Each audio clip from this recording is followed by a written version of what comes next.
Saudara-saudara yang saya kasih dalam Tuhan Yesus, kita telah baca tadi di Kisah Para Rasul pasal 1 ayat 1 sampai ayat 12.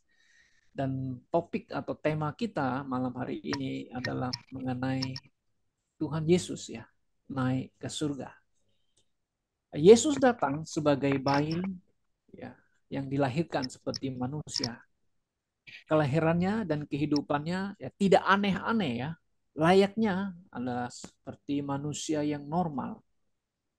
Yesus diasuh oleh Maria dan Yusuf. Menginjak dewasa, Yesus sudah pasti membantu Yusuf ya sebagai tukang kayu.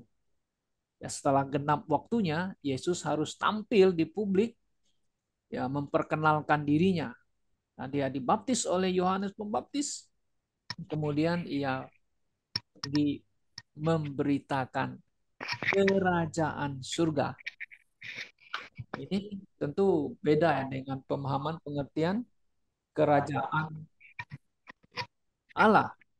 Yesus memberitakan kerajaan surga adalah kerajaan yang bisa dilihat, yang akan diwujudkan di atas bumi ini.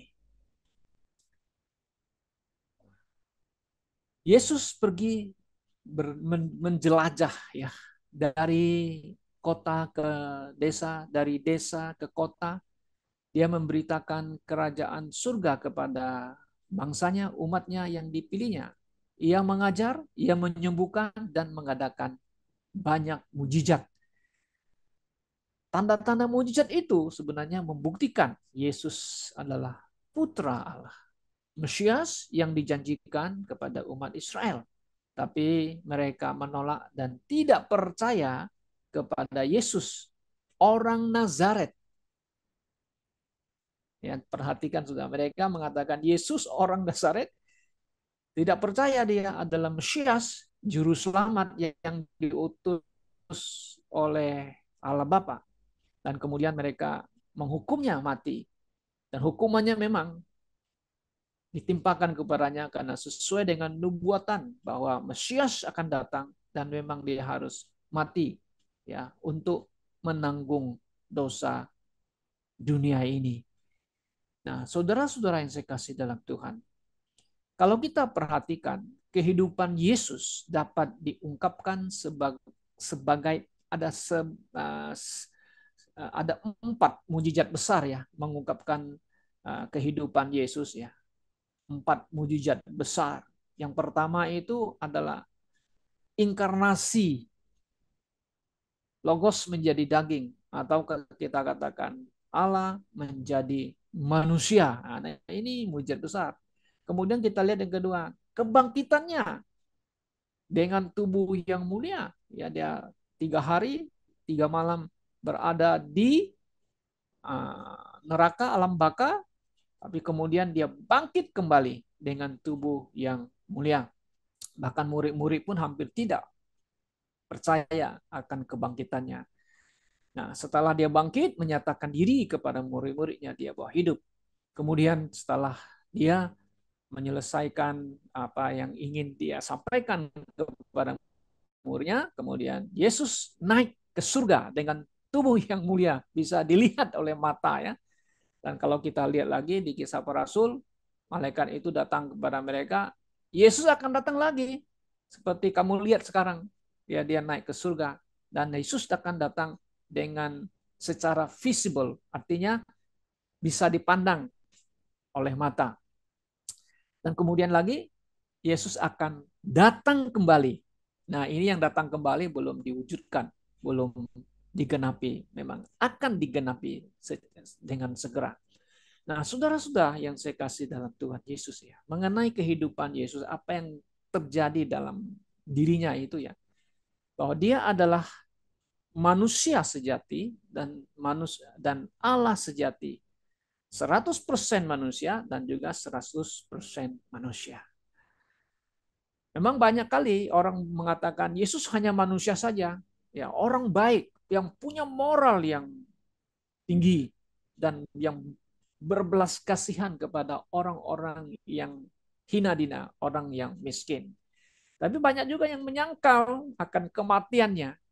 bahwa mereka menyangkal Yesus tidak mati, tapi orang lain yang menggantikan kematian, atau Yesus tidak mati karena hanya dia pingsan saja. Kemudian setelah dia diletakkan di gua kuburan batu yang dingin, lalu pelan-pelan tubuhnya bangkit kembali atau sadar kembali. Nah, ini tidak benar kita mengatakan ya, ini hanya asumsi pandangan orang saja. Orang menyangkal juga mengenai kebangkitannya dengan tubuh yang mulia. Mereka mengatakan Yesus bangkit dengan roh katanya. Maka ada murid yang tidak percaya. Thomas, kalau saya tidak melihat tangannya dan meraba rusuknya, aku tidak akan percaya. Itu hanya omongan manusia atau itu hanya roh saja atau hantu istilahnya ya. Akhirnya Yesus menyatakan diri kepada Thomas dan Thomas begitu kaget lihat Yesus memang ada bekas tangannya. Dan kemudian dia menyembah, ya Tuhanku, ya Allahku. Manusia boleh menyangkal itu, tapi Alkitab dengan jelas mengatakan itu dicatat dan fakta ya, bahwa Yesus mati, Yesus bangkit, dan kemudian Yesus naik ke surga. Nah, ini dicatat oleh tabib Lukas. Nah, saudara-saudara yang kasih dalam Tuhan Yesus, semua apa yang menimpa, yang terjadi dengan Tuhan Yesus, ya, semua dicatat, ditulis di kitab suci dengan saksama, dengan teratur. Ya. Kenapa kita percaya kitab suci? Karena kitab suci adalah otoritas iman atau doktrin orang percaya. Tanpa kitab suci, maka kita tidak akan memiliki dasar-dasar iman yang kokoh, yang kuat.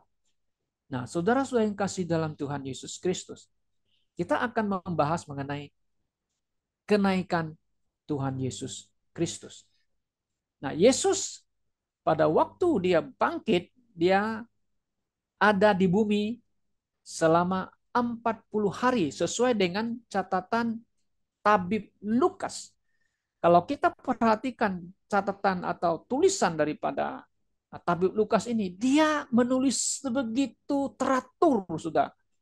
Kenapa dia mau buat ini secara teratur tulisannya ini? Karena dia mau tujukan kepada seorang yang memiliki jabatan yang besar, ya tinggi ya.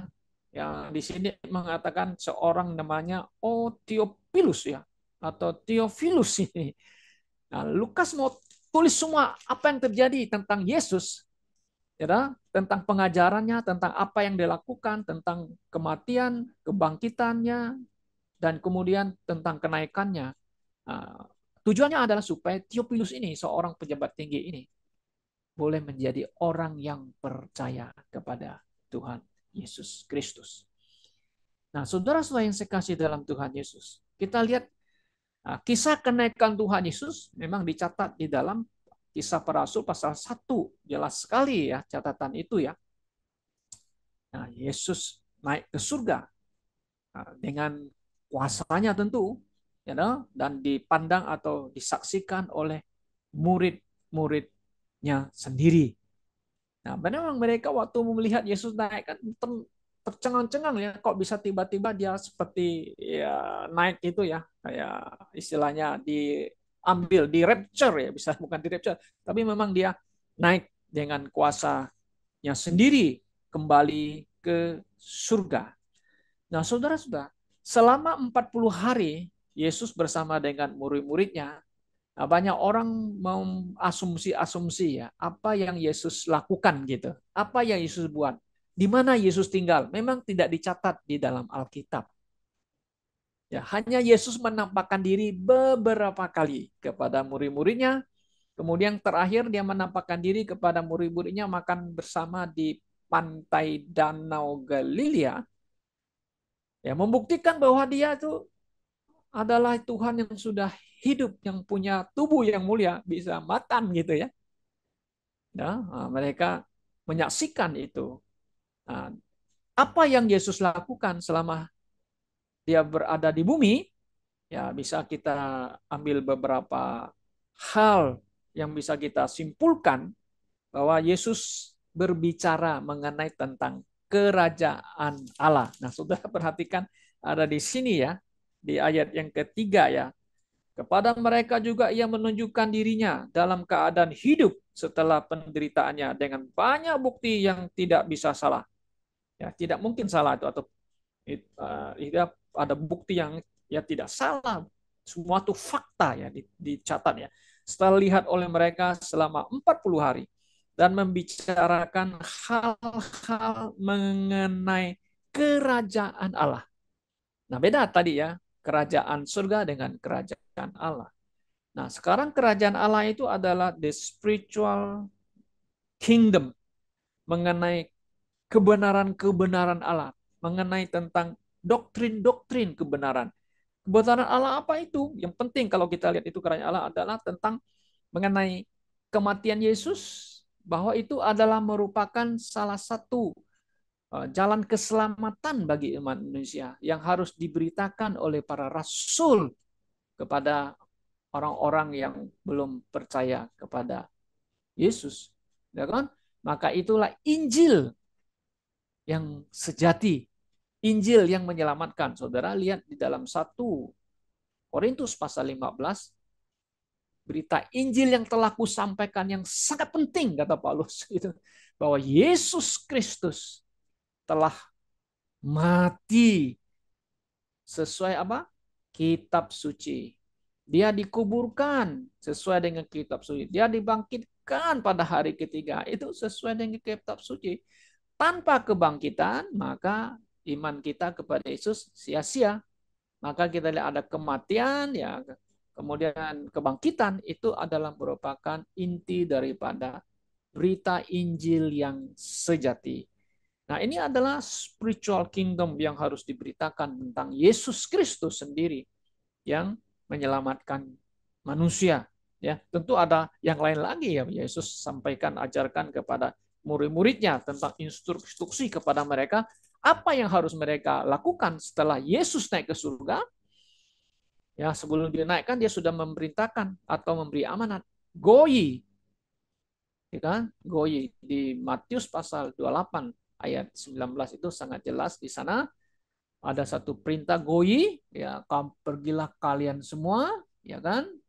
Ya, beritakan itu. Coba kita lihat lagi di Matius pasal yang ke-28 ayat yang ke-19, di sana sangat jelas yang dipesan Tuhan sebelum dia naik ke surga. Karena itu pergilah kamu dan ajarlah semua bangsa. Ya, baptislah mereka dalam nama dari Bapa dan dari Anak dan dari Roh Kudus, dan ajarlah mereka melakukan segala sesuatu yang telah kuperintahkan kepadamu, dan demikian aku menyertai kamu senantiasa bahkan sampai kepada akhir zaman ini. Itu ada perintahnya kepada murid-muridnya. Nah, saudara yang kasih dalam Tuhan Yesus. Nah, setelah selesai, ya kan, apa yang sampai Yesus 40 hari dia di bumi, memang dia tidak hidup bersama-sama dengan muridnya, di mana dia tinggal, di mana dia tidur, memang tidak dicatat. Itu ada di suatu tempat, ya, Tuhan Yesus berada, memang tidak dicatat oleh Alkitab, oleh firman Tuhan. Baik, kalau kita lihat ada hal yang kedua, kita lihat saudara, bahwa kenaikan Tuhan Yesus ke surga itu sudah dinubuatkan oleh kitab Mazmur. Coba kita lihat di 68 ayat 18. Ya,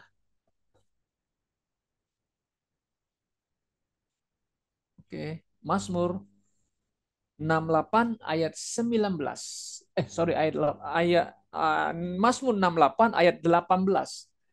Engkau telah naik ke tempat tinggi, telah membawa tawanan-tawanan, engkau telah menerima persembahan-persembahan di antara manusia, bahkan dari pemberontak-pemberontak untuk diam di sana. Ya Tuhan Allah. Nah, di sini ada katanya, engkau telah naik ke tempat tinggi dan telah membawa tawanan-tawananmu. Nah, ini banyak kali kita bisa menginterpretasikan waktu Tuhan Yesus mati, ya, dia pergi ke jantung bumi, kita the hearts of the earth, yaitu adalah yang Yesus katakan seperti Yunus berada dalam perut ikan selama 3 hari 3 malam, maka demikian anak manusia akan berada di dalam, terjemahan TB, perut bumi 3 hari 3 malam. Di sana dia berada, ya dia preach tentang berkhotbah di sana. Kemudian dia membawa orang-orang santo perjanjian lama atau orang kudus perjanjian lama untuk dilepaskan dari alam baka itu, ya, supaya naik pergi ke surga. Nah, sudah itu jelas bahwa kenaikan Yesus memang sudah dinubuatkan dalam perjanjian lama. Nah, kalau kita perhatikan, Yesus sendiri juga sudah memberitahukan kepada murid-muridnya bahwa dia akan pergi meninggalkan murid-muridnya, pergi ke sana dan menyediakan tempat atau rumah besar bagi murid-murid, bahwa Yesus akan kembali lagi. Itu di Yohanes 14. Yohanes 14 ayat yang kedua. Saudara bisa baca sana. Di rumah Bapakku banyak tempat tinggal. Jika tidak demikian, tentu aku mengatakannya kepadamu. Sebab aku pergi, katanya. Nah, mereka ngerti itu. Yesus mau pergi kemana ya? Maka itu banyak murid, Yesus mau pergi kemana? Ya, saudara bisa baca ayat selanjutnya nanti ya. Pergi, ya kan? Mengatakan ke situ untuk menyediakan tempat bagimu. Nah, itu kalau terjemahan King-nya lebih bagus. Nah, di rumah Bapakku itu banyak apa? Mansions. Mansion itu sebenarnya atau rumah gede, rumah besar ya. Kalau di Amerika Serikat itu biasanya rumah orang itu di luar kota itu kan tanahnya luas, rumahnya gede-gede, halamannya besar, itu selalu disebut mansions gitu ya, rumah gede. Ya kan? Kalau di Indonesia rumah-rumah orang kaya ada yang gede, tapi berdampingan, berdempet dengan orang lain ya. Kalau di Amerika beda ya. Mereka kalau rumah besar tuh jauh sekali dengan tetangganya, bisa 20 meter atau 50 meter jauh ya, satu dengan yang lain begitu ya jaraknya. Oke. Nah, jadi saudara-saudara yang sekasih dalam Tuhan. Nah, ada alasan-alasan tertentu Yesus ya tidak langsung naik surga 40 hari bersama murid-muridnya, yang sudah saya jelaskan tadi, adalah untuk memberikan instruksi dan juga pengajaran-pengajaran kepada murid-murid supaya mereka meneruskan pengajaran Yesus dan untuk memberitakan Injil Yesus Kristus kepada semua bangsa. Nah, saudara yang kasih dalam Tuhan, kalau kita perhatikan ya bahwa pentingnya Yesus naik ke surga, ada beberapa hal yang kita bisa simpulkan di sini, bahwa Yesus naik ke surga sebab misinya telah selesai. Ya, misi apa? Menggenapi karya penebusan yang dilakukannya, telah dipenuhinya sesuai dengan kitab hukum Taurat dan kitab para nabi. Mulai sebab itulah dia harus balik atau pulang ke rumah Bapa karena dia berasal dari sana, karena pekerjaannya, tugasnya telah selesai. Kemudian Yesus harus naik ke surga karena Yesus mengatakan, dia sudah berjanji kepada muridnya, dia akan mengirim comforter, ya, penghibur. Itu di Yohanes pasal yang ke 14, 15, 16 ada comforter, ya, penghibur, yaitu Roh Kudus, kadang disebut Roh kebenaran. Nah, untuk apa dia Roh Kudus datang? Ya, supaya untuk memenuhi atau membaptis dan juga memberi kuasa dan diam di hati setiap orang yang percaya kepada Yesus Kristus.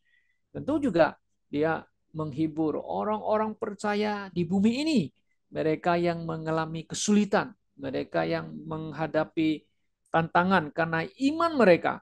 Seperti di abad-abad pertama, kedua, tiga, dan empat, orang-orang Kristen pada abad itu begitu menderita karena dianiaya oleh kaisar-kaisar Romawi yang bengis, saudara-saudara. Karena itu Roh Kuduslah yang memberikan kekuatan sehingga mereka mempertahankan iman, bahkan rela mati, dibakar dan dicakar oleh binatang buas. Dan seterusnya kita lihat banyak sekali orang-orang Kristen yang percaya kepada Yesus dianiaya, bahkan di abad sekarang juga, ya kan, di abad modern ini banyak orang Kristen yang dibenci dan dianiaya. Tanpa ada Roh Kudus, tentu mereka tidak akan mampu bisa mempertahankan iman.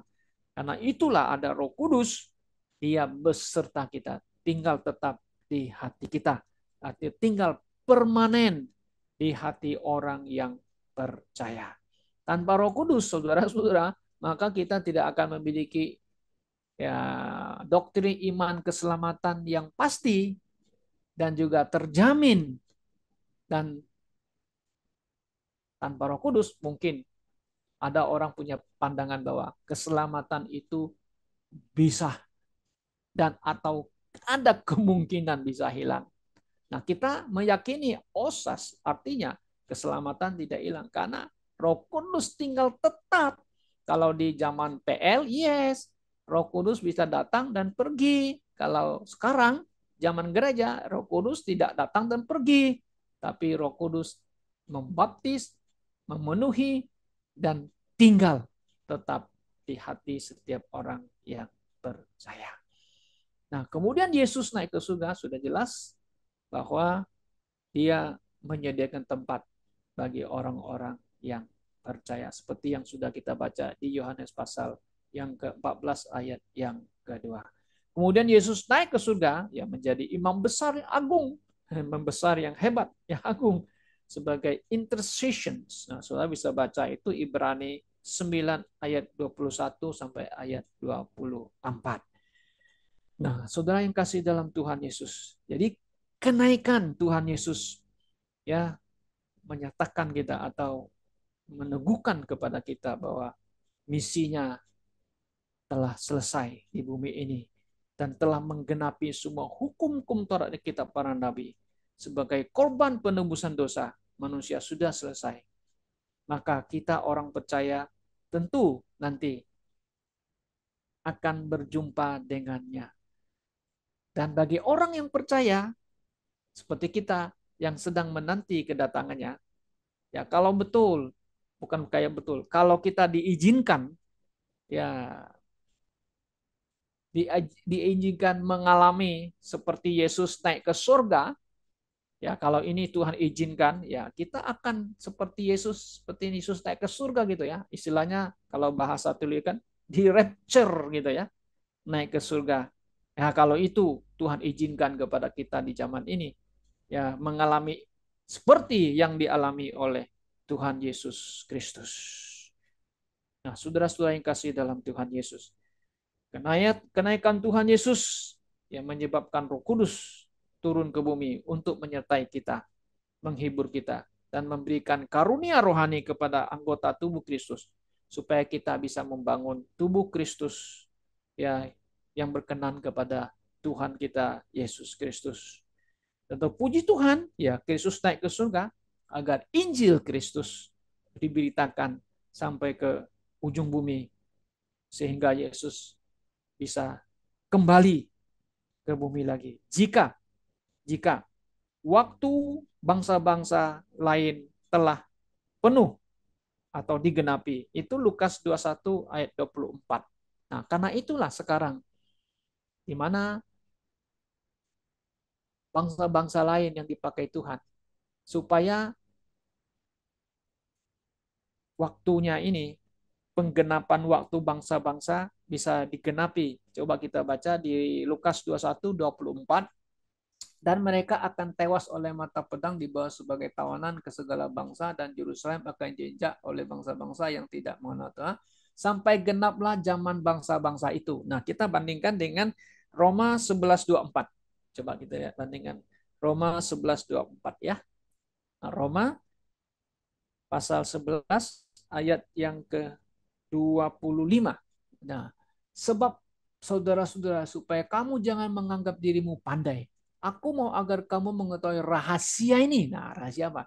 Sebagian dari Israel telah menjadi tegar sampai jumlah yang penuh dari bangsa-bangsa lain telah masuk. Nah, kalau misalnya waktunya bangsa lain sudah genap penuh, nah, maka kita meyakini bahwa Kristus akan datang, ya, menjemput miliknya, orang-orang tebusannya. Tentu yang mati dalam Tuhan Yesus dibangkit dulu kan. Kemudian kita yang hidup, nah kalau Tuhan izinkan, ya kita bisa di rapture. Seperti Yesus kita bisa naik ke surga. Nah, apa yang harus kita lakukan sebagai orang-orang percaya miliknya di atas bumi ini? Tugas kita adalah meneruskan pengajaran para rasul dan juga memberitakan Injil Yesus Kristus atau Injil keselamatan supaya banyak orang boleh mengenal dan diselamatkan dan nama Yesus yang ditinggikan dan yang dimuliakan. Saudara-saudara yang saya kasih dalam Tuhan Yesus, apakah saudara-saudara ya yakin bahwa saudara akan di rapture satu hari, atau saudara-saudara yakin saudara sudah diselamatkan oleh Tuhan Yesus? Jika sudah, puji Tuhan, dan kita mempunyai tanggung jawab. Our responsibility sebagai orang Kristen adalah untuk ya melanjutkan pengajaran para rasul, kebenaran atau doktrin-doktrin para rasul, dan kita terus memberitakan Injil keselamatan atau Injil Yesus Kristus. Kiranya Tuhan memberkati kita. Kiranya Tuhan pakai setiap kita, orang-orang yang kecil ini, untuk kemuliaan Tuhan. Baik, mari kita berdoa.